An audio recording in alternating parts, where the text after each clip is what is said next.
आपने मुझे बोलने का इजाज़त दिया, मैं आपकी आभारी हूँ।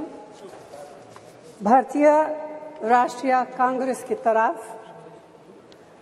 मैं नारी शक्ति बंधन अधिनियम 2023 के समर्थन में खड़ी हुई हूँ।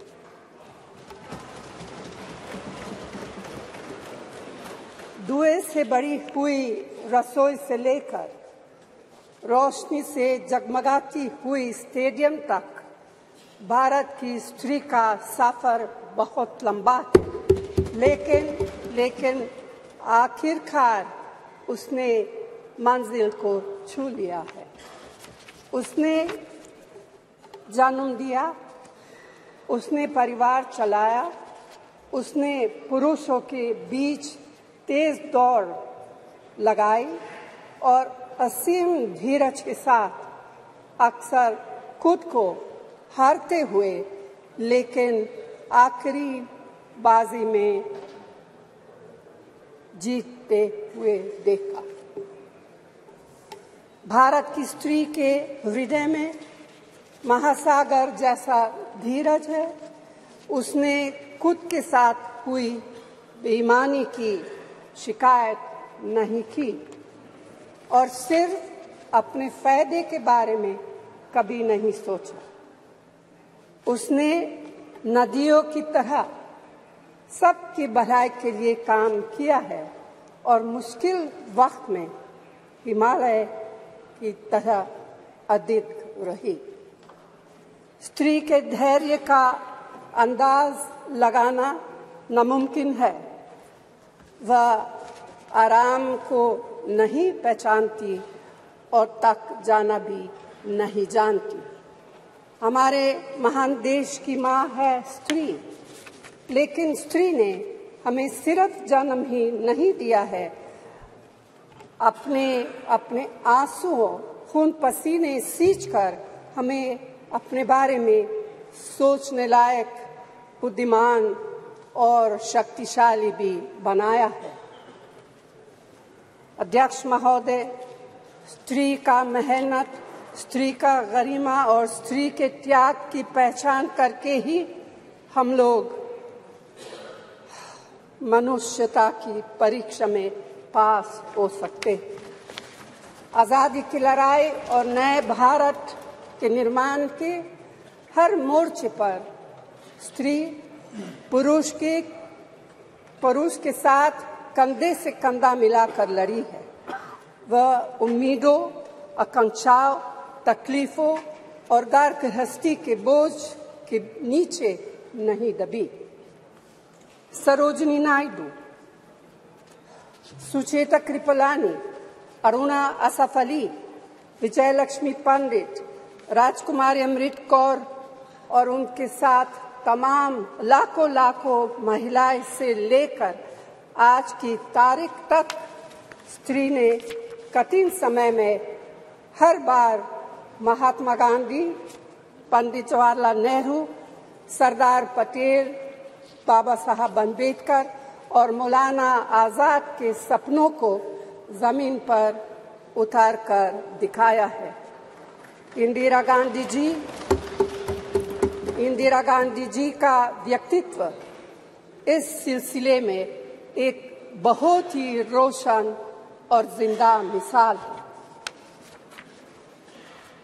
अध्यक्ष महोदय, खुद मेरी जिंदगी का यह बहुत मार्मिक क्षण है।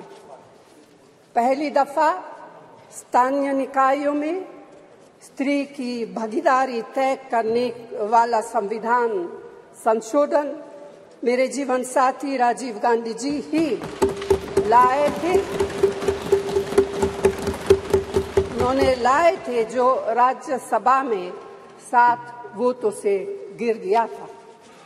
बाद में प्रधानमंत्री पीवी नरसिम्हा राव जी के नेतृत्व में कांग्रेस सरकार ने ही उसे पारित कराया।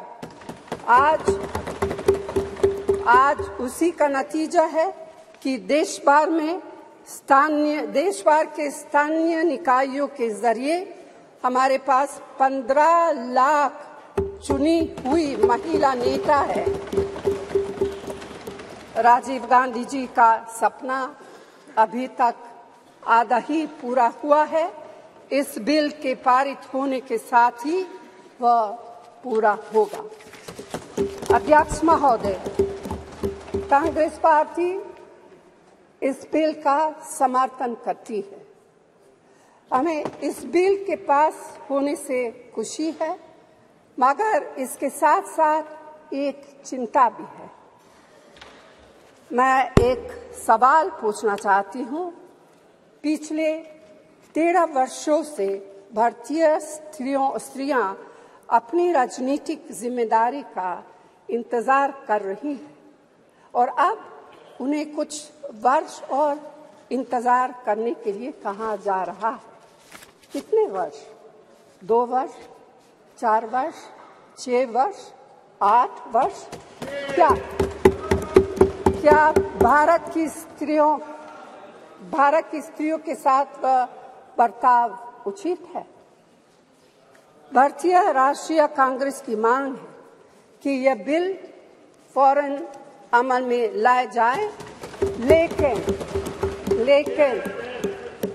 लेकिन इसके साथ ही कास्ट सेंसस कराकर schedule caste, schedule tribe, OBCs की महिलाओं के आरक्षण की व्यवस्था की गई।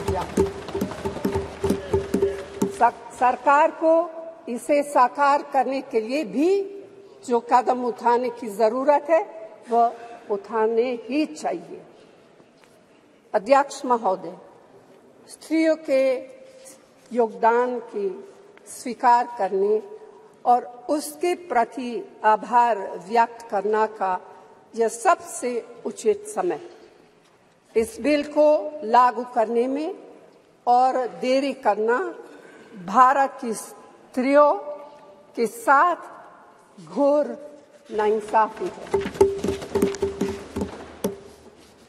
भारतीय राष्ट्रीय कांग्रेस की तरफ से मैं आपके द्वारा सरकार से मांग करती हूं कि नारी शक्ति बंधन अधिनियम 2023 को उसके रास्ते की सारी रुकावटों को दूर करते हुए जल्दी से जल्दी लागू किया जाए। ऐसा करना न सिर्फ जरूरी है बल्कि संभव भी है। धन्यवाद।